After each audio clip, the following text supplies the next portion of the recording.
tugiye gukomeza twumva n'ijambo ry'Imana n'umwigisha wacu We're uyu going to hear the word munsi of God.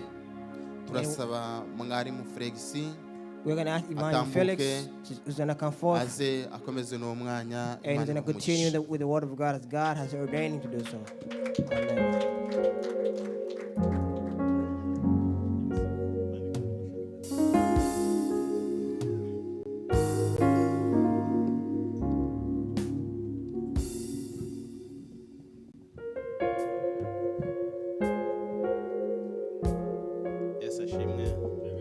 Amen. Amen. Yesu ashimwe. Amen. Ndabasuje n'ubundi mu izina rya Yesu Kristo. Once again, I greet you all in the name of Jesus Christ. Amahoro y'Imana n'imigisha yayo nibane namwe. And God's peace and blessing will be upon you. Amen. Ndanezerewe cyane muri iki gitondo. I am very happy on this blessing morning. Nejejwe n'Imana mu mutima wanjye. I am blessed. I am filled happy by God in my heart. Ndongera nyishime cyane ko yongeye kuduha uyu mwanya mwiza. Once again, I thank God. We should thank God for giving us a good time. Kugira ngo duterane twese gutya. So we can gather here once again. Tugira ngo twumve ikivugana n'imitima yacu. In order to hear what God wants to speak with our hearts. Kabiri ndashimira. And secondly, I'm very thankful abayobozi ba to the RBF, to the leader of RBF for having faith in me and trust in me. Bakantoranya bakampa uyu mwanya kugira ngo and choose me and let me or allow me to come tuganire ku ijambo ry'Imana and speak to you or have a conversation with you on the word of God. Mu gihe nari nicaye hariya When I was sitting over there, nakomeje kumva indirimbo z'abaririmbyi. I continued hearing songs from the choirs. Ndavuga ngo Imana yacu hari icyo ishaka kuri twebwe. And then I say, there's something God wants from us. Niba mwese mwakurikiranye cyane. If you follow all the songs, the lyrics of the songs, kurinda kugeza ku chorus ya nyuma iririmbwe hano. That from the beginning until the end of the chorus they sang just now. Bakomozaga ku bwami bw'ijuru. They all continue speaking the same theme, that is God's kingdom. Mwarimu waravuze ngo Evangelist said earlier ngo dufite aho turi kujya. They have a place where we are going. Hari n'indirimbo baririmbye y'ikora sinavuga ngo they sing a chorus earlier as well. Urugendo tugenda ngo ruri hafi kurangira. That the journey we are into is about to end. Nibyo byose ntabwo biri kure ibyo rero nanjye ngiye kuganira namwe muri uyu mwanya. It is true, I'm not going to speak just on that in this moment. Naho biganisha. Amen. Imana ibaha umugisha. To that say, may God bless each and one of you. Numva bamvuze cyane ko nabonye abashyitsi nka babiri gusa barimo hano ndumva abantu benshi mumaze kumenya. I know, although they spoke about me, I noticed many of you know who I am. We only had about 2 guests, so the rest of you should know who I am. Ariko hari n'abandi bashobora kuba bari online. But then they might be those online who does not know me. Batanzi cyangwa se bazakurikirana iki cyigisho nyuma. They might not know who I am, or they might watch this verse or live session next time or later on. Amazina yanjye nitwa Jean Felix Kabagamba. To you, if you don't know who I am, his name is Jean Felix. Ndubatse. I'm a happily married man. Mfite umudamu n'abana b'abakobwa n'abahungu. I'm a married man with 1 wife and boys and girls. Imana ibaha umugisha. God bless them. Meruka guhagarara ahangaha. I once stood here before. Hari ku itariki 31 z'ukwa 12. It was on the 31st of December. Ndizera ko benshi muri mwebwe mwari muhari. I have faith that most of you were here, were present. Sinzi niba ukuyemo inyuma. Other than sinzi niba here, undi muntu wazamura ukuboko kanyibutsa ijambo twaganiriyeho icyo gihe. Except these people, can anybody here in the church stand, raise your hand and remind me what we preached on December 31st? Bahaye ikizami gikomeye numvise umwe It's an hano ati yo ndabagoye ariko I'm not trying to be hard on you, but ejo bundi inshuti wanjye twaganiriye umwe mu bayobozi hano. Yesterday I spoke with a friend of mine, one among the servant of God. Yumvise ko nabundi nzaba ndi hano. And when he heard that I was going to be here, I was going to be present. Arambwira ngo biramunejeje kuzongera kumva icyo Imana ivuga iciye muri njyewe. He said he was very pleased to hear that God would speak through him once again. arambwira ngo watwigisha amagambo meza ubushize And he's told me that last time you taught us some good messages. ngo ariko ngo hari ijambo rimwe ryagumye mu mutima wanjye ntazibagirwa But there's a word that stay within me that I will never forget. niyo mpamvu nari mbakoresheje uwo mukoro And that's why I asked to see if anybody remember what I preached on December 31st. ngo numve niba hari undi muntu wagize ijambo rimwe atora mu magambo yose To twavugiye see hano that maybe ubushize. somebody else could be in the church who have picked the message or a topic that filled their hearts that they will never forget. yarambwiye ngo ijambo atazibagirwa And he told me the word that he will never forget. ngo yamenye itandukaniro ryo kuramburira Imana amaboko no gutegera Imana amaboko He understood the difference of the raising your hand to God or waiting or so. mwaba The difference- muryibuka iryo jambo Amen. He understood the difference of raising your Imana hand ibahe and umugisha. expecting God and giving to God. topic yavugaga ngo guhigira Imana umuhigo icyo gihe niyo twari turi kuganira Amen. The topic was seeking for God promises. Thank you. That to make a vow. Okay. Yes. uyu munsi rero tugiye kuganira So today, once again, we are going to have a conversation n'ubundi ku bintu bigendanye n'ubwami bw'ijuru on things that follow regarding God's kingdom. nahaye icyigisho cyacu cy'uyu munsi umutwe uvuga ngo agaciro k'ijuru cyangwa se agaciro k'ubwami bw'ijuru And I gave the theme or topic of today, the value of the kingdom of heaven. Imana ibahe umugisha Amen. God bless you. tugiye gusoma rero turafata bibiliya zacu We're going to take our Bibles. dusome muri Matayo 13 We're going to read the book of Matthew 13. mwari uriteguye kugira ngo ufashe kugira ngo dukore uyu murimo okay muri uriteguye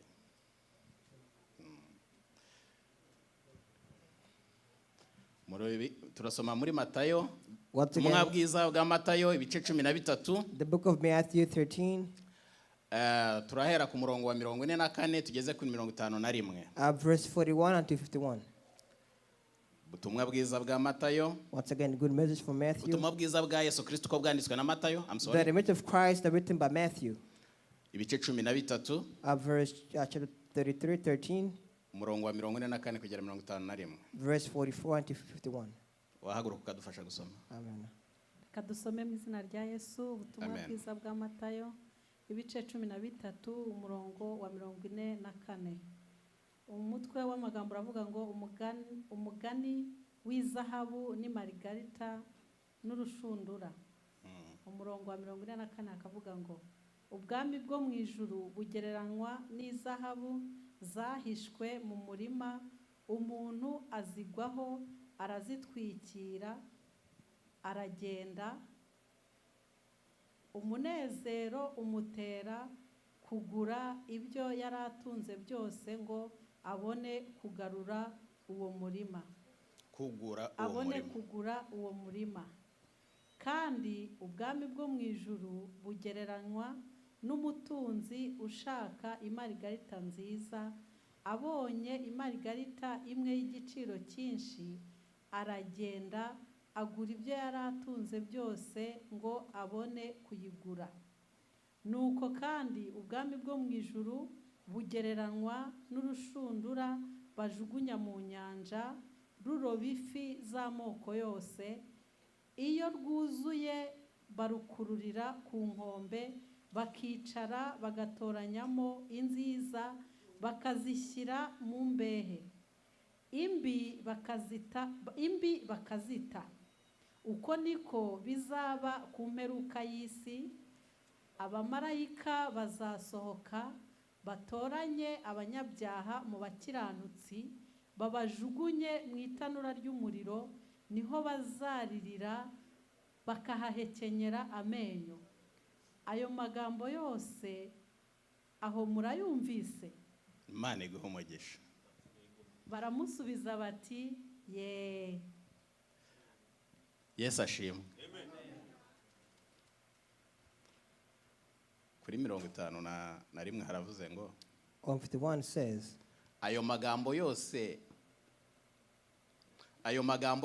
The aho oldest- murayumvise. the oldest words, have you understood them? Baramusubiza ngo And then they said, baramusubiza bati and replied and ye. said, yes. Yesu ashimwe. Amen. Ndi kubabaza rega nanjye ndi kubabaza. I'm also asking you too. Have you understood? mbese ayo magambo yose aho murayumvise. Have you understood the message? Imana ibahe umugisha niyo If you have, muyumvise. God bless you. Amen. Yesu yarabibajije They just question. He asked them a question, ariko nanjye byari ngombwa ko mbibaza. but it was a must. I ask you too. Iki ni igihe kimwe So this was a time Yesu ngo yarasohotse ava mu nzu that just Christ left the house he was living in, aragenda ngo ajya mu kibaya, and he went into the field. amaze kugeramo atangira kwigisha abantu When he got there, he started teaching people kuko ni wundi wari wo murimo we yakoraga. because that was his work and his mission. Abantu benshi ngo baraza, And a lot of people came to him. bamaze kuba benshi When there were so many of them, arabitaruraho yegeranywe mu mazi, so he got close to them. arangije atangira kubigisha At ibintu the end, he byinshi. started teaching them many things. Ariko uyu munsi warantangaje, But that day amazed me yabaciriye imigani myinshi, because he gave him so many parables or riddles. arangije ariko ikintu yatsimbararagaho cyane yavugagaho yitsagaho cyane ni ubwami bw'ijuru. And at the end, we say, all this is for the kingdom of heaven. Yababwiye nusoma kuri icyo gice cyose cya 13 If you read verse of 13, urasangamo imigani myinshi yagiye abacira, you will see many parables or riddles. iy'umubibyi. Go ahead. There are many riddles, some in Greeks. Muyisome urasangamo imigani myinshi yabaciriye uwo Because if munsi. you read the 13, you see so many riddles was given to them. Akabuto ka sinapu, Uh, umusemburo n'ibindi. there's so many riddles you create them yourself in that verse. Ariko ageze hano kuri uyu murongo wa 44, But when it comes verse 44, abacira undi mugani ngo w'izahabu, imaragarita ndetse n'urushundura. he gave them another riddle of a treasure, a pearl and a weed. Abantu batumva imaragarita reka tubanze twitseho gato ahantu tuvuga imaragarita. Let's go and explain this pearl. Ni isaro ry'igiciro, niko izindi Bibiliya numva zivuga. James ndatekereza niyo icyongereza nayo rivuga treasure. okay. Ni isaro ry'igiciro. So a pearl is that's what a pearl is. It's Yeah. very, very expensive. Abacira uyu mugani So he gave noneho them this riddle and he said, abareka ngo uko ubwami bwo mu ijuru bugereranywa. and he showed them a comparison of how God's kingdom is like. Arababwira ngo And he told them, ubwami bwo mu ijuru bugereranywa n'izahabu zahishwe mu murima, the God's kingdom could be compared to treasure hidden in a field. ngo umuntu wigenderaga witambukiraga That a person might be walking around azigwaho, and you can fall in them. arazibona, And then he saw them. amaze kuzibona But when he saw them, arazifata he arazitwikira took it and neza, he hid it carefully. arazihisha And he yego, hid it. amaze kuzihisha And neza after he hid it, aragenda. he left. Ejo bundi ijoro ryakeye ejo kuwa gatanu ishyira kuwa gatandatu mu ijoro ryo kuwa gatanu bishyira kuwa gatandatu Last Friday night, early Saturday morning, nari niryamye ari mu gitondo I was sleeping early in the morning. numvira ijambo ringarutseho And then- ngo kuki uyu muntu yafashe izi zahabu akazitwikira, And a message came in my mind asking me that why exactly did this man take the treasure and hid it? nararotaga numvaga ari ijwi riri Because I had a kumbwira vision, I had a dream, a voice telling me, ngo kuki izi zahabu uyu muntu yataziteruye ngo yigendere The ahubwo why akazitwikira, did this man not take the treasure, take it with him, but rather he kept it there and hid it? ngo yarangiza akabanza kugenda And then at the end he left akajya kugira ikindi kintu akora. to go to do something else. Numva si nta gisubizo mfite. And I could not find an answer to that question. Exactly why he didn't take it with him, but rather left it behind and hid it. Ndumva ndavuze ngo nta gisubizo, And ntabwo nzi I impamvu. said, I don't have an answer for the reason Ariko why. ntekereza ko he wenda don't yirindaga did it. kwiba kugira ngo azitware mu buryo bunyuze mu mategeko cyangwa But se bwubahirisha uburyo. I was saying that he didn't want to steal it because he wanted to take it by legally. Ariko igisubizo nahawe nasanze gitandukanye n'ibyo But the natekerezaga. answer that I received was different to what I was thinking. Rambwiye ngo And the oya, voice cyo told si me- cyo nacyo gisubizo, hari ikindi yagombaga gukora. And there was something else that he needed to do. There was a requirement that he must do first. Hari ibindi bintu yari afite The main thing he had bidafite agaciro kangana n'iriya zahabu. that they had no value Yagombaga compared to the gukuraho. treasure They need to remove first. kugira ngo abashe kubona izahabu. That way, could find the treasure. Hari abandi bashobora kuzibona See, some can see the treasure bagatwikira and they'll hide it bakarekeraho. and they'll leave as it is.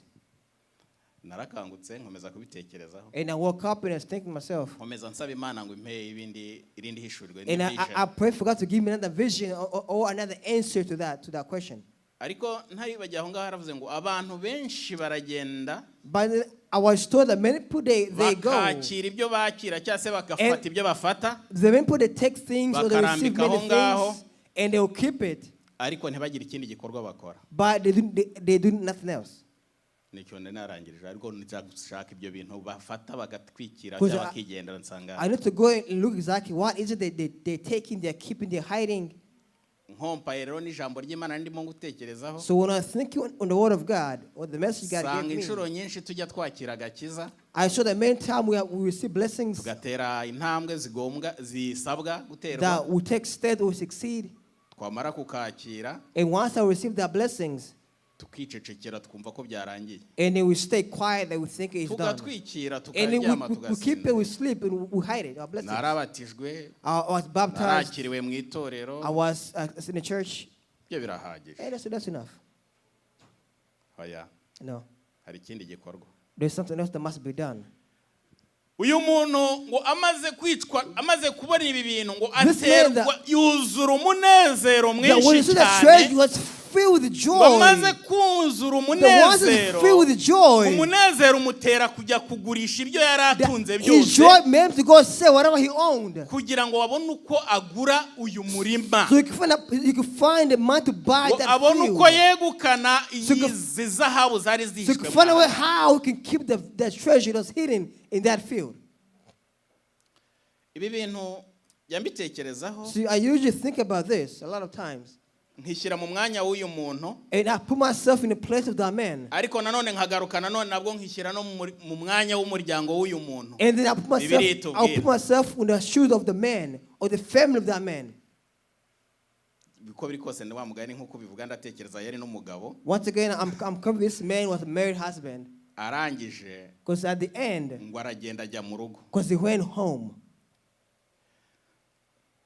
Nkunda kwibaza ngo uyu mugabo yabonye umwanya wo kwicara yicaza umuryango, yicaza umudamu, Usually, I think ngo amubwire ati burero ngiye kugurisha ibi bintu. I asked myself that, did this man take time to talk to the family, ask the family, wife, and kids that Ntekereza ko umudamu ashoboraga kutamwemerera cyangwa abo muri muryango. maybe the family, the wife would have denied him selling all their own thing, whatever they owned. Ntekereza ko atabonye umwanya wo kujya kubwira inshuti ye magara ngo yibwire ikintu I agiye think gukora. that he did not take time to go to tell his neighbors or friends and family. Ariko his kubera plans. umunezero wari wuzuye umutima But we w'ikintu because gikomeye the yari joy was- abonye cy'igiciro, But because the joy has filled his heart of the thing he's seen of a yahise value, yihutira kujya he kugurisha made a decision to go and sell ibyo atunze all the byose, thing he biriya owned. byose that he sold all the thing he owned. nta na kimwe yasigaje. They kept nothing left. Yagurishije ngo ibintu That he byose sold everything atunze he owned. kugira ngo abashe So, kugura uriya He murima. could find a profit to buy that field or that farm. Amaze kuwugura urumva uko And once you buy the byagenze field, simbizi, I don't know what happened afterward, ariko nawe wabyimagina. but you can find answer yourself. Icyo nayo mvuze ngo njya ntekereza ku muryango w'uyu muntu n'uyu Because muntu, when I say I put myself in the shoes of the family, abantu babonaga ari kugurisha ibintu bye, because when people some selling his nta things, kibazo yenda bafite mu muryango, when the family has no issue, no babizi problem, neza ko yenda nta n'ideni afite, they know that man had no debts. babonaga uyu muntu adafite ikibazo mu mutwe, By seeing him sell everything, they will think he's not. baratekerezaga ati uyu muntu yacanganyikiwe. Because they thought, "Man, this man, is he okay? Is he?" Ariko yari afite ibanga mu But he mutima had we, a secret in his heart. yari abitse, He had kept it. nk'uko biriya tuvuga ngo yuzuye n'umunezero, It says he filled with joy. ntacyo yari yitayeho. He cared for nothing else. Kabone nubwo wasanga biriya He bintu saw yari that- atera bigurishaga ku giciro gitoya That cyane. even what he owned, he could have sold it for less. Ntekereza ko yabanje That yirukanka maybe ahubwo ajya kubaririza He was nyir'uriya still so murima, fast. yagiye gushaka nyir'umurima, Maybe he asked the owner of that field, amubaza igiciro cy'umurima we. and he asked him the worth of that field, how much it Ntekereza cost. ko nta na discount yigeze asaba kuri uriya Maybe murima. he didn't ask for a discount. It's not negotiable for a discount. ahubwo yumvise gusa mwemereye rather- ati imana imfashe gusa nyemerere ko He said, ugurisha. God help me so you can agree to sell it. That's it. Birashoboka ko yamuciye ibintu by'umurengera byinshi Maybe the owner sold it for more than it could have been sold for. kugira ngo abashe kuwubona. So he could find out a way to buy it. Ntabwo yabyitayeho He didn't care for nothing. kubera yari azi iki, Because you knew what? afite ibanga ry'ikintu He yabonye muri rya he muri. knew the secret that was within that field. Aravuga ati James, And ziriya to ntebe James, zanjye zitwarira So igihumbi, the chair take it for 1,000. zari zihagaze bitatu ariko mpa It igihumbi, was for 3, but give me for iriya 1,000. TV mpa The magana TV, abiri. give me $200. Aragurisha He byose sold everything, akusanya and he took all the profit of umubare what he sold, w'amafaranga bamusabye wo kugura and he wa took the murimo. profit of what he sold and gave it to buy the field. Urumva bitarimo ikibazo You see, there's an issue there. ku bamubonaga. To those the outside who do not know what they're doing, they see this Babonaga uyu issue muntu arwaye. because they'll see him as he's sick. Rimwe na rimwe See, usually, hari ibintu tujya dukora muri uru rugendo twakomeje kuririmbaho, there are things we do in this journey. We sang earlier, abantu batureba bagatekereza ko twasaze, and those who see us, they think we're crazy. bakabona They see twarayobye us inzira and they think tutazi n'ibyo truly turimo, we are not. We do not know what we are doing, ariko dufite ibanga but we have a secret. We understood the ry'icyo secret. twamenye The secret that we n'agaciro understood k'icyo dushaka uko and the kangana. value of what we seek, how much it costs. Yesu ngo arakomeza To just ababwira continue n'undi telling them. mugani w'uyu muntu nawe ngo wabikoze gutyo, And he said, of another man who did the same. biravuga ngo yari n'umutunzi, And he said that man was rich. ngo abonye ngo isaro ry'igiciro cyinshi, Though when he saw that it was worth a lot of value, ngo aragenda ngo agurisha nayo They ibyo yari went- afite byose. and he sold all he owned. Aha natekereje navuga ngo ese uyu muntu ko bibiri tubwira ko yari umutunzi, See, it says that this man was rich. ubwo iryo saro ryaguraga bingana gute? Question is, how much would the per cost? Like, Ko how much ivuga did it ngo nawe cost? yagurishije byose. Because it said he sold everything he owned. He was a rich man. But Murumva sold agaciro everything. k'iryo saro ukuntu kanganaga? You understand Niba Yesu yaravuze divide ngo the uwo pearl. muntu yari umutunzi, because Christ said this man was rich. ariko ngo nawe agurisha ibyo yari afite But even byose he sold all he owned. kugira ngo abashe kubona iryo saro. So he can receive the pearl. Aribonye ngo arishima nawe Because when he got the aranezerwa. pearl, he was happy. Haleluya. Amen. Ushobora kuba ndi kuvuga amagambo akakaye, ndabona hari mutari kuyumva nk'uko ari If I'm kuyavuga. saying words, Ariko ndatekereza muri buyumve, turi I'm pretty hafi sure kugeraho muri when- buyumve neza. I'm pretty sure many of you understood what I'm saying. Hopefully I would. Bwa gatatu And third, avuga and he said, iby'urushundura net. oh, he said about net, thank you. Avuga iby'urushundura ruroba ifi z'amoko He yose. gave a rid of a net that fish, all the fish of different kinds. Noneho ngo abarobyi bo And the fishermen, ntibitaye ku byo barobye, icyo bazi don't- icyo bari buze gufatamo gusa. they know what they're going to catch. So Icyo they're bakora ni not ukujugunya so urushundura, their job is to throw the net in the ocean or in the water. hanyuma barangiza And bagakurura, at the end, they'll put the net bagashyira ku nkombe, and they put it on the land. bakicara, And they'll sit down. bagatoranya And then they'll pick and choose. mu nziza, The goods, bakazishyira mu mbehe, they'll put it in the baskets. imbi bakazigira gute, And the bag, they'll do what? bakajugunya. They'll throw it out. They'll throw it back. Yesu yari Jesus umugabo Christ, mwiza he cyane. was- Ni umugabo mwiza, he ntabwo was a uvuga good ngo yari man. mwiza n'undi aracyari mwiza. He was a good man and still is a good man. Urumva yabwiye aba bantu ibintu byinshi, ndetse uwo He told this munsi, man, go ahead. because on this day, Uwo munsi abantu intumwa zakundaga kumwegera his arangije disciples did not kwigisha at the end of his teaching, they like to ibyo go to him. batasobanukiwe, The whatever they could not understand, bakamureba biherereye, they look bakamubaza at him ati, and ask him, in secret, master, the mwigisha, master or teacher. ibi bintu ibyo bashaka kubwira bariya ni So, iki? whenever we tell the people exactly Ngo what n'uyu exactly told munsi them. baramubajije baramubwira ngo So ariko they asked them this. kuki ukunda kubwira abantu mu migani? They said, why do you not speak in Habaho riddles? igisubizo cyabyo, And he gave them an ariko answer. ibyo si byo tugiye kwinjiramo cyane. But that is not what we're going Aha into. ngaha rero But here, iyo usomye cyane hariya uza gusanga ngo uburyo ibi bintu bigereranywa, you see how they're comparing things. ngo uburyo abamarayika b'Imana nabo How God is angel, ngo bazamanuka, how they'll come down, ngo bakaza, then they'll come ngo down, bagatoranya. and they'll pick and choose. Umvise ko twageze kuri rwa rushundura? You see how we're on the net? Sinzi niba muri kumfata I'm neza. not following. Yego. kurwo rusenga We're on that net. n'abamarayika So bazaza the angel will come ku by'urusenga turimo tujugunya because we are throwing a net. rwafashe They has captured. baze They will bicare come, they will sit down, bongere batangire and then they will batoranye start picking and choose. bazatoranyamo za fi nziza They'll pick the good zafashwe fish that was captured kuko bazaba bazifitiye umumaro wazo because they know its value. ngo ariko imbi But bazazigira the bad gute ones will do what? They will throw it. mani dutabare May God help us out, amen. yo haleluya Hallelujah, amen. ngo abamarayika b'Imana The God is the angel will bazamanuka come down. ngo batoranye nk'uko And umuntu they'll pick atoranya and choose like a nk'uko person. umwungeri ngo atoranye intama mu ihene Like a shepherd pick among his herd of sheep. ihene ngo bazazishyira he Then where do we put the goats? intama zizajya he The sheep will go where? twifuze kugira uruhande rumwe tuzabamo mu rugo Let's desire to be on one place on one side and one side only. ibintu by'Imana rero bijya bintangaza See, God's work amazes me a lot. Or it shocks me a lot. nkumva That to hear, nkavuga nti wa mugani ibyo turihira byose I said that these riddles, ni iby'iki the exact what does it mean? turushywa n'iki nigeze kumva ariko hari imwe hano yabiririmbye I could sing earlier and they said something. niba ari mwita uduma Uduma choir. niryo jambo rya mbere niyo ndirimbo ya mbere The batangiriye first thing they sang, it said, ngo heba they stopped. siko mwavugaga That's what you said. ngo iby'isi muhebe The havuga what do ngo you think ariko wa stopped? mugani iby'isi And I said, this riddle of the word twirukankaho mu gitondo that we nimugoroba chase kuzarinda it day and night, umunsi tuzasubira mu nda y'isi that the day you're going to go back in the earth, tukibyirukankaho they were still chasing it tutarabifatisha until before we captured.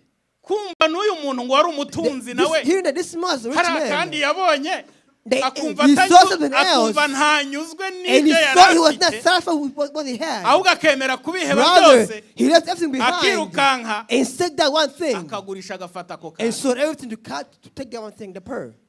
He sold all his ownership agakiza to twahawe gain to the pearl.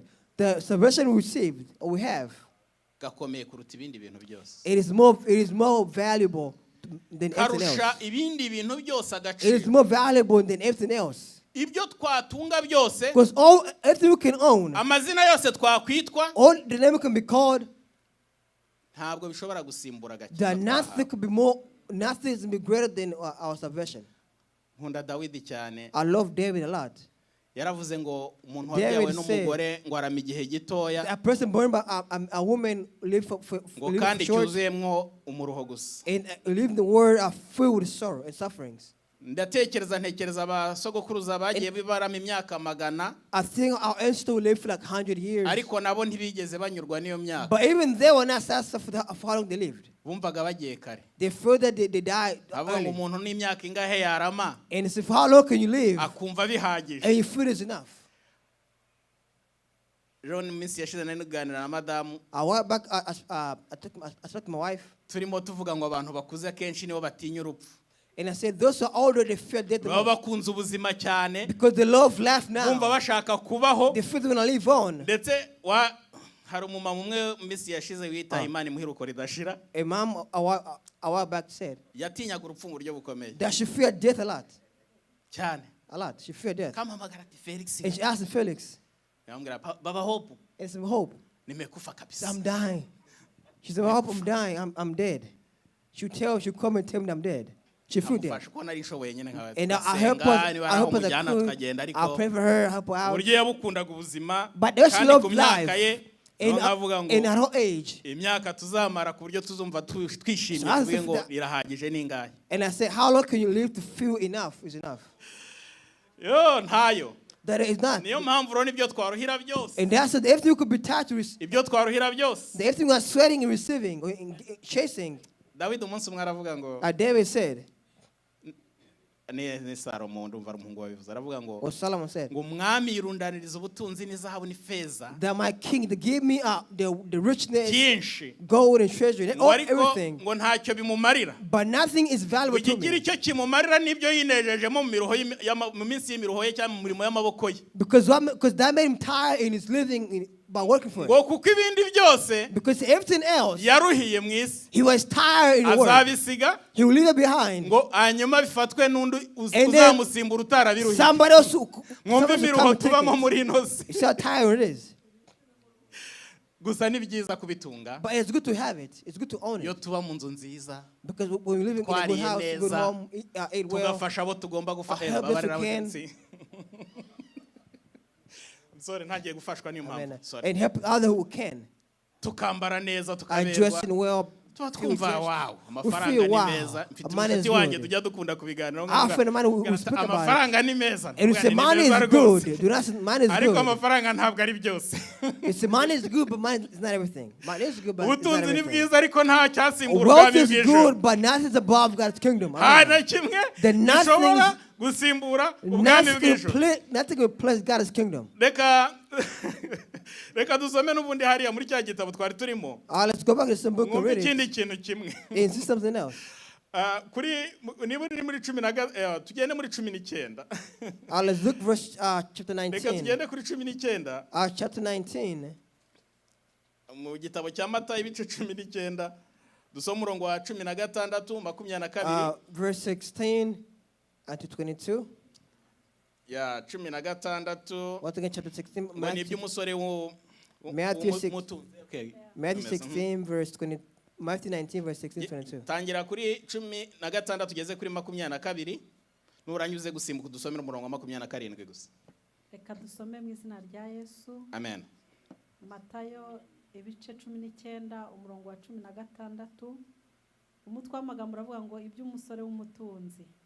Umurongo wa 16 ukavuga ngo nuko umuntu aza aho ari aramubaza ati mwigisha mwiza nkora iki ngo mpabwe ubugingo buhoraho?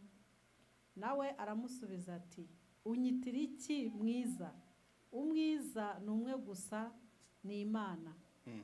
Ariko nushaka kugera ku bugingo witondere amategeko. Aramusubiza ati ni ayahe? Yesu aramusubiza ati ntukice, ntugasambane, ntukibe, ntukabeshyera abandi, wubahe so na nyoko, ukunde mugenzi wawe nk'uko wikunda. Uwo muhungu aramubwira ati ayo yose narayitondeye, none icyo nshigaje ni iki? Yesu aramusubiza ati nushaka kuba utunganye rwose, genda ugurishe ibyo utunze maze uhe abakene, nibwo uzagira ubutunzi mu ijuru, uhereko uze unkurikire.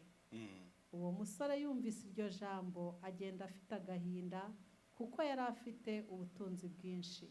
Soma 27. 27 haravuga ngo umutwe w'amagambo avuga ngo Soma 27 gusa. 27 bavuga ngo maze Petero aramubaza ati dore twebwe, dusubiremo. Maze Petero aramubaza ati dore twebwe ko twasize byose tukagukurikira, none se tuzamera dute? Imana iguhe umugisha mamurisa. Amen. God bless you. Tubonye andi magambo hano We see other words or other atubwira ku message musore w'umutunzi that speak about a rich young wegereye man Yesu who got close to Christ. amubaza uburyo yakora kugira ngo And ask aragwe us that- ubwami bw'ijuru. What can he do to seek God's kingdom? Bibiliya iravuga ngo Bible abaragwe said- ubugingo buhoraho. That to seek eternal life, everlasting life. Mwumvise ibintu byose Yesu You see that yamubwiye. what Christ told the young man. Nakunze uyu musore See, cyane. I love this young man Yagiye kubaza kuko yarayumvaga Because- ko ari tayari. because he asked because he knew he was okay. He was fine. Yumvaga avuga ati ibintu byose ndabitunganya. Because he saw he had everything ready. Ndaririmba, I can sing. ndadiyakona, I'm a deacon. ntanga I amaturo, give offerings. mfasha I help the abakene, poor. nkora imirimo I do yose, God's work. ndubaha I abayobozi, respect the leaders. byose arabirondora. Everything he put it in the open. He does it. He did it. Byose. He did everything. Ngo ariko Yesu amwitegereje. But when Christ looked at him, Aravuga ati nibyo he said, rwose "No, kuko umusore it's true. mwiza. This good young man. Ibi bintu warabikoze. So you have done this, Nanjye ndabibona ko and I can wabyubahirije. see I've done it. ariko But usigaje ikintu kimwe gusa. you forgot just one thing left to do. Ikintu kimwe usigaje The other thing you need to do ni now ukugenda is ukagurisha take all your wealth, ibyo utunze they byose, sell all your possessions, warangiza and at the end, ukagenda the goal ukabiha and give to the abakene, poor. warangiza ukaza And ukamurika. then come and follow me. Eh.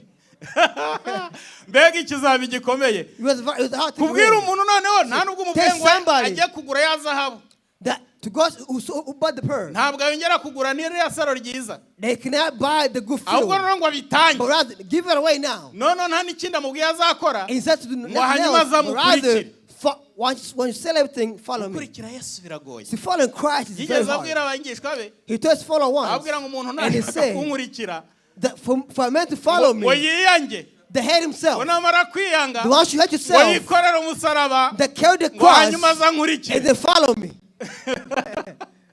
Ariko But nuko tutamenya ibanga ngo niwe It's not nzira, because ngo niwe kuri, ngo na niwe the bugingo. secret is that he is the path, the Niyo truth, and mpamvu life. abwira abantu And that's kumukurikira, people to follow him. kuko uri kumwe nawe Because if you're with ufite him, byose n'ubundi, you have everything. kandi nonetheless. inzira akuyobora And the path that ntabwo follows you, azakuyobya, he's not going to lead you astray. azakugezaho But it usiganirwa shall kujya lead you the n'ubundi. place where you see what? Niyo mpamvu twasomye kuri And murongo that's wa the way, 27 27, dusanga nabwo ari kwigisha amagambo aya magambo y'ubwami, he was thinking about the kingdom once again. abigishwa bamwiherereye His n'ubundi, follower went with him abwira ati ariko nawe and urakabya asked wa him, mugabo, a young man, ibi bintu ko byumva bitoroshye, this thing you said is hard. It's not easy. wabishobora ninde koko? Who can do it? Ambwira ati ku mwana w'umuntu It's ntibishoboka, young man, it's not ariko byose possible. But bishobokera everything's uwizeye. possible to the believer. Amen. Arangije arababwira ati, And at the end he uyu mugabo said, arongera, murabizi ko yakundaga kubaza cyane, so ni the young Petero man turi loved, kuvuga. Peter was a love question. Arangije aramubwira ati So ariko Peter, I said once again, mwigisha the mwiza, teacher, master, kubizi that if you know this, inshundura insenga twazitaye, because we threw our nets, imiryango twayisize, we left our families, ibindi bintu tukabireka, we left all our possessions, tukaza and we tukagukurikira came and followed you. nk'uko wabitubwiye. And I asked us to do so. None ukaba utangiye no kutubwira ko ushaka kugenda, Now you want to go. tuzasigara tumeze gute? How can we be Abandi our own? baracuruje barungutse, Other they abandi bubatse amazu, other build houses, baguze amamodoka meza, some bought cars, bagize ibintu byinshi and byinshi. some were wealthy. Twebwe twiruka inyuma yawe, But we followed you, tugukurikira mu misozi, following the mountains. yewe n'inkweto zadushiriyeho Even ugana our twambara shoes, zarashize, our shoes have duhora mu decayed. ikanzu imwe. We are just one cloak and robe. Ubona tuzagororerwa iki? But how are we going to stay Tuzamera behind? dute? How are we going to be on our own? Niko biribaza ngo Peter tuzamera asked, dute? how are we going to be by Bari ourselves? bafite ikibazo ariko kinumvikana. Because they had a good question. It makes sense. Yeah. Kumva babwiye ngo agiye Because hearing kugenda, that he's going to go, kandi yarabahamagaye because he akabarekesha ibyo called them bakoraga. and to leave everything they had. Urumva abantu batari bafite rezo. You see, they had a question. They had a good question. Ariko Yesu ndamukunda we. But I love Christ. Amen. Ababwira ijambo ryiza. He told them a good word, Aribyo a good nshaka message. kukubwira uyu munsi. And that's what I'm going to tell you now. Arababwira He ngo told them nta muntu n'umwe that nobody, no person wasize who have left umuryango we, their families, wasize ubutunzi who left their wealth, witanze, who gave themselves, waretse ibyaha, who left their sins, wakoze ibyo abandi who they badashobora, cannot do. uzavira mwaho. No, No. no, No. Oh, yeah. mukiri mu isi As long as you're still in the word, nzabakubira inshuro 100. that I will Ntimugire ubwoba bw'uko ngiye, fear not because I'm living. nubwo ngiye ndi kumwe Although I'm namwe. living, I'm still with you. Yitwa Emmanuel. It's called Emmanuel. Amen. Imana iri kumwe na, Because God is who? Imana iri kumwe God is natwe, us. Amen. abana natwe ibihe God byose, is us all the time. naho ubutaba umuruzi uruhande rwawe, Even though he's not with you, ariko ngo Emmanuel ari Emmanuel hehe, is where? wari mu Emmanuel mutima. is in your heart. Amen. Haleluya. Amen. Emmanuel ari mu mutima, Emmanuel is in your heart.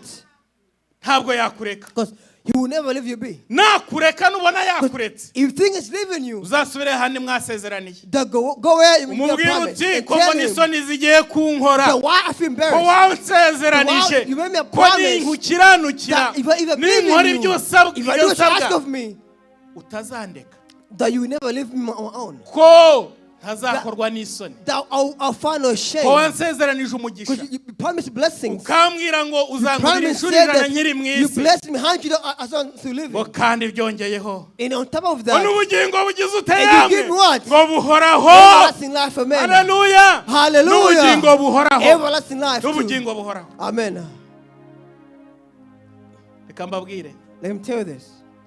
nubwo tutabona ibyo byose duturarikiye hano mu isi Although we cannot see the thing we want in the word, ariko twifuze kuzagira rather, iherezo ryiza let's wish to have a good ending. Amen. twifuze kuzagira iherezo ryiza Let's wish to have a good ending. hari urugero rumwe njya nkunda kubwira abantu I used to put people a comparison. reka mvuge cyane nda ku basore muri hano What cyangwa I'm se saying, abantu mukiri batoya Let me say the youth are here, uretse ko n'abantu bakuru bo barahari or even those who are older but still young. murambabarira ntabwo nshaka kugira Forgive mvugaho me. cyangwa se ngo nkubuze kubikunda cyangwa kubikora I'm not trying to make you not do it, to not love it, no. That ariko is not hari my purpose. abantu bakunda ibintu by'imikino itandukanye There are those who love sports of different kinds, bakaba ari abafana and they are fans. bafana amakipe runaka They are fans of kind of sports. hari izibi Burayi Some in Europe, hari iziba he na hehe some around the murazizi world. zo mufana You know, murazizi the sports ndetse fans. n'uyu are. munsi ugashobora gusanga iteraniro ryabaye And today you must see bamwe the- mukasiba kubera ko ikipe and ufana some of you, yakinnye and some of asking because your sports is ibyo playing. mujya mukoreramo hahandi n'uburyo na bagenzi banyu no ku matelefone no muri Because what sare you do in your mureberamo phone, ibyo you mukora have your murabizi uburyo phone. mubikora You know what you do. I'm mubabare not navuze gonna ngo name ntawe it. bivuga Forgive ariko me. buri wese avuze I am not ikipe stopping you from being afana a fan. azi n'uburyo ayifanamo You know how a fan you are, what kind of fan you are. ariko nkunda kugira ikibazo But I gikomeye usually have a question. njya nkunda kubona abo bantu You should ask these nubwo people. kuvuga gutya njye ntabyo mfana muri ibyo Forgive byose me, I'm not a fan of ariko this. sinshaka kumera Brother, nkanjye kuko uri wowe nanjye I'm nigenda not trying to become ariko ni enemy. urugero natangaga I'm giving an example.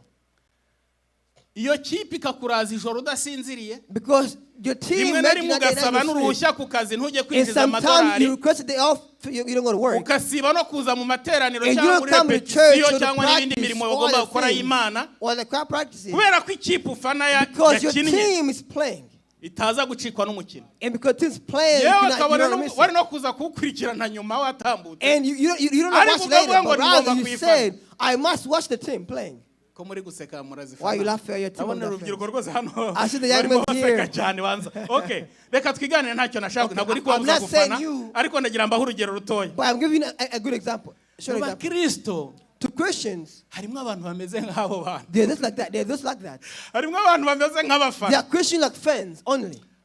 abakinnyi niba bari Europe twabivuze muri When amakipe pray mujya Europe- mufana ndashaka kumentioninga amazina When the ntanazi teams you're fans of, I'm not gonna name it. ariko wowe uri muri Amerika But you're in America, your team is in Europe. ariko muri It's woo! Nduru, hey, hey. You're screaming, you're muzagura joining. abakinnyi muzagira gute You're abatoza playing n'ibintu for byanyu joy, byose you're happy.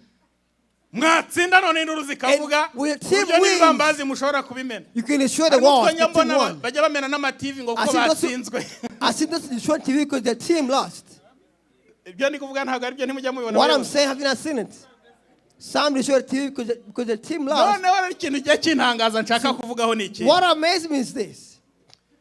bariya abantu bakina See, those who play, ni ukuri nta muntu muhazi muri mwebwe you don't know mubazi them. amasura nta nubwo namwegera ngo namusuhuze You cannot kurigera see them. unanamubona You know them on a picture, but not uretse kumubona hariya kuri ariya mashusho ibiki n'ibiki Because by image you can see them, that's it. ntabwo akuzi habe na They don't gatoya know who you nta are. n'aho They don't know muzahurira you. They don't know who you are. Get on ariko me. ikintu gitangaje But what amazes iyo me, bagiye guhembwa when they're going to get paid, when they're getting paid, ntabwo bibuka ngo hari abantu turi inyuma they basakuza don't sing to our fans outside. ngo Scream bavuga our ati name. hey Hey, yikiza hey, hey, it's kubita good. yinjiza Play, kick.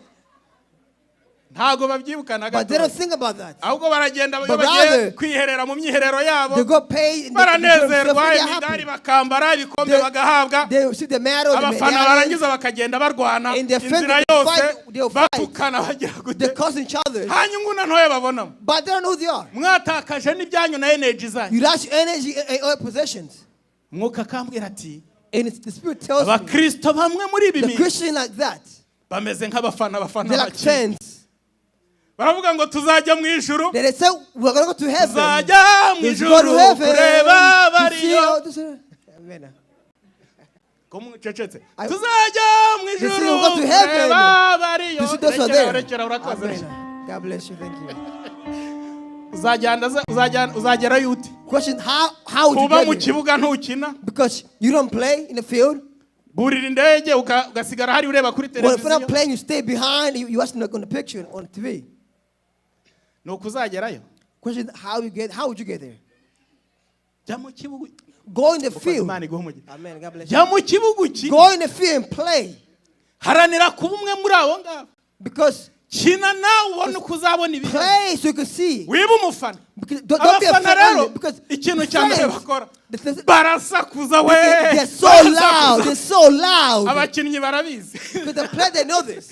Abakinnyi bazi induru y'abafana, The player don't know bakubwira ati how to twe understand. inyuma tugende They say, let's go behind you, let's go twagiye behind hariya you. agira They gutya, throw, kick, ariko adakina, but they don't play.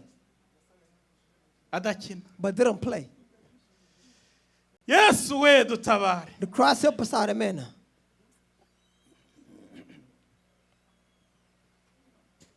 Birakwiye yuko tureka kuba abafana, It's a must that we know that we tukaba not be abakinnyi fans, kugira ngo rather tuzabashe we can play in the guhabwa ku field bihembo. so we can receive our reward as well. Muze dukine neza, Let's play good. twitoze imyitozo myiza. Let's make good decisions. Nkunda umugabo umwe I love a man. yaravuze ngo A man said once, narwanye intambara nziza, they fought a good ngo war. narinze ibyo kwizera, That I thought in ngo faith, ikisigaye the one is ngo love, mbikiwe ikamba ry'ubugingo, that I'm waiting for a word of biryo life. umwami wacu azama, Our King will give ngo me kurya munsi, on that day. ngo Amen. ariko si njye njyenyine, But it's not him, it's ngo not him myself, ahubwo rather, n'abakunze kuzagira even gute, those who what? kuzaboneka Who kwe love to be bose. there. Amen. Haleluya. Amen. N'abakunze kuzaboneka kwe He bose, those who wish to be there. ntabwo ari ba bandi batarwanye, It's oya, not those who did not fight, no. abarwanye intambara nziza, Those who fight a good war. barinze ibyo kwizera, Those who have faith. bitegure babiki ikamba Prepare ry'ubugingo. to receive a Iryo umwami reward. wacu Then our azabaha King kuri will urya give munsi. them on that day. Sinzi nawe niba uri muri abo ngabo, I don't know if you're going to be among them. sinzi niba uri muri abo ngabo. I don't know if you're going to be among them or not. Reka dusome dusoza, Let's read as we end of the concluding. kumva ukuntu Yesu yadusezeranije ibintu byiza cyane. It's the Haleluya. promise Christ made to us. Yesu yadusezeranije ibintu byiza Because cyane. Christ made us good promises. Twihuta tujye muri Yohana 14 Let's go in wumve. John 14 and Hari see. igihe dushobora kuba turi kuririmba ijuru cyangwa turivuga, We can speak about heaven, speak ukavuga about heaven. ukavuga ati ariko aba bantu nabo And barakabya. you say, these people Aho take too long. barivugira iryo juru ubundi ni They ijuru speak about rimeze heaven. rite. What kind of heaven is it? 14 rimwe For Yohana, ubutumwa bwiza John bwa Yesu 14, Kristo bwanditswe na Yohana, John ibice 14, 14 n'umurongo wa mbere kugera ku wa gatatu. John 14 verse 1 to 3. Haranditse ngo It says, umutwe ahora avuga ngo Yesu ni inzira n'ukuri n'ubugingo, bimwe nari navuzeho. Umurongo wa mbere uravuga ngo ntimuhagarike imitima yanyu, mwizere Imana nanjye mwizere.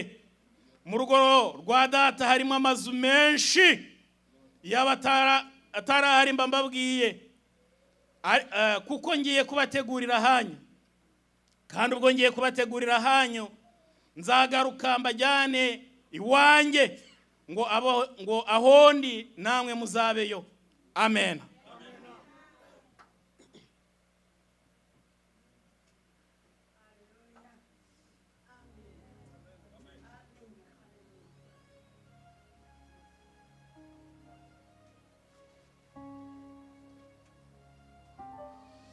Haleluya. Amen. Nkunda kubwira abantu, So I love telling people. nkunda gutanga ingero nyinshi. I love to give many examples or comparisons.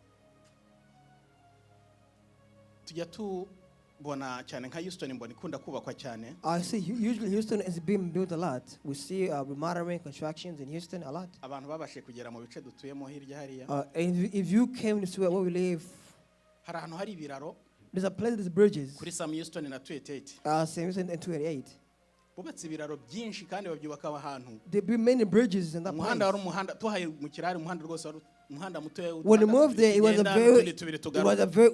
only 2 roads. Ariko mu gihe gitoya But in a very short time, bagira gutya bashyiramo construction. they started doing constructions. Bubaka ibiraro, And they built bahageze murahazi, highways. bimeze nk'ibiziriko. They built highways that zigzag highways. Harimo kimwe gifite niba ari hejuru cyane rwose One kirekire. is very high, it's above the other Narasomye highways. numva ngo nicyo kiraro kiri high cyane hejuru I read and muri say Texas. that is the highest bridge in Houston. Noneho twakunda kuhaca, Usually, we used to pass there before. madamu arambwira ati ariko And my wife asked me, hey, wampa engineer, wampuza na engineer wakoze ibi bintu, if someone could let me meet the engineer who namugurira built this, icupa rya soda. And I'll buy him ko a yakoze soda akazi gakomeye because cyane. he did a good work. Ndaseka ndamubwira neza I ubwo laughed. enjeniyeri wagurira icupa rya soda And after I said, byonyine kugira ngo ashushanye ikintu cyakora iki kintu z'amafaranga bamuhaye. Aravuga ati no, That- ntabwo naba mwishyura ahubwo she said, namushimira. I'm not paying them, but rather I'm thanking them for the building this. Namushimira igikorwa yakoze. I'm thanking for what Ibintu they yakoze did. ni ibintu umuntu yabonaga Because what they kurikizwa ahantu hari built hameze here- n'uburyo hagaragara ni ibintu bigaragaza nyine ko yakoze Because akazi gakomeye. look, it requires knowledge and thinking. Igituma mvuze uru wisdom. rugero ni iki? Reason why I give this example is Yesu that Jesus Christ, we ubwe yaraduhamirije hano that he himself, muri Yohana 14 I said in John 14, aratubwiye ngo mu rugo rwa data hari amazu and he menshi. said, in my father's house there's many rooms. Ntabwo ari ebyiri, ntabwo ari eshatu, ntabwo ari 10. It's not 1, 2, 2, or Ni 10, menshi. but it's many, a lot. Ngo kandi niba atarahari ngo yari And kujya if you are kuba not, he yabitubwiye would have told us so. ngo kuko agiye kudutegurira ahantu Because he's going to ngo prepare on kugira ngo aho place. ari ngo natwe The tuzabe. way he is, we shall be. Bivuze ngo aragiye ariko Means that azanagaruka he's going to come aze back kudutwara to take us. kugira ngo tujye kubana so nawe we can hariya be with hantu. him in that place. Amen. Nkibaza nti I think that ko nzi ko ari we muremyi wa byose because he's the creator of kandi ngo everything. nta mu byaremwe byose nta na kitaremwe nawe. And what was Ngo created, ni that's Yohana what's rimwe created without him. twagiyemo n'ubundi In John 1st we read. ko ari we waremye ibi bintu byose Because creation is within him. n'ubushobozi bwe tuzi. Because we know the power in him. None imyaka ikaba igiye gukabakaba ibihumbi 2,000 And then people are dying, it's 2,000 years now. byaragiye kudutegurira. It's going to prepare on place. Ibintu adutegurira bimeze gute? Question is, the thing is preparing, how good will it be? Niba dushobora kubona ibyo bintu abantu bubaka hano But mu if you can mezi see make what they're building cyane in months, tukabitangarira and we're amazed, tukavuga ngo waduhaye And injeniyeri you say twamukora mu kiganza cya twamugurira soda. that the builder will build him an engineer, will build him a soda or something. Mutekereza yuko The ibintu thing- Yesu n'ububasha bwe n'ubushobozi bwe gukora mu That myaka the power, ibihumbi wisdom, Christ is bingana the gutya. builder in this year that's passed. Pastor mfasha somera abakorinto ba mbere Let's read 1 Corinthians. 2:9. Mutekereza ko ibintu Yesu ari kudutegurira bimeze gute? The thing Christ is prepared for us, how you think it will be. Niba wahageze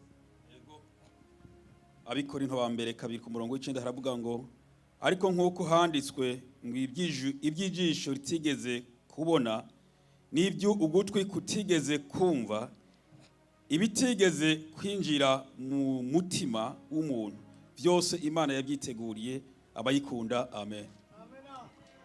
Imana mwishuri go.